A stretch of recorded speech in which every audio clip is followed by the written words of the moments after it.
Qurban bayramından bir gün əvvəl Ərəfə günüdür. Ərəfə gecəsini mümkün olduğu qədər, gücünüz çatan qədər ibadətdə keçirməyiniz tövsiyə olunur. Hədisdə var ki, kim Ərəfə gecəsini ibadətdə keçirərsə, 170 il ibadətin savabı yazılır. Yəni, böyük bir ömür ibadətin savabına bərabərdir. O gecəni dua və ibadətdə keçirmək. Şeytanın ən zəlil olduğu günlərdən biri Ərəfə günüdür. Naümid olduğu günlərdən biri Ərəfə günüdür.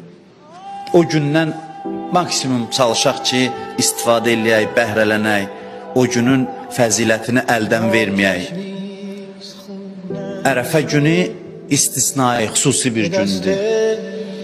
Hədisdə var ki, bir adam Qədr gecəsində bağışlanmasa, Allah onu heç vaxt bağışlamaz il ərzində.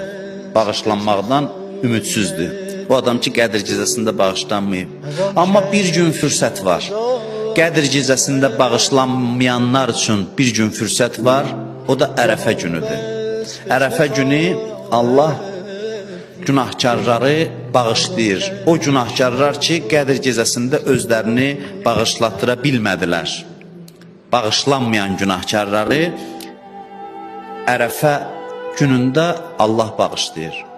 Ərəfə günü etiraf günüdür. Ərəfə günü düşüncə və təfəkkür insanın özünü hesaba çəkdiyi bir gündür. Öz əməllərini, öz günahlarını hesaba çəkdiyi bir gündür. Ona görə də Ərəfə günündə Allahın dərgahına yönələk, bacardığımız qədər Allaha ibadət eləyək. Allahdan da arzu edirəm, Allah bütün ibadət eləyənlərin, dua eləyənlərin ibadət və dualarını qəbul eləsin.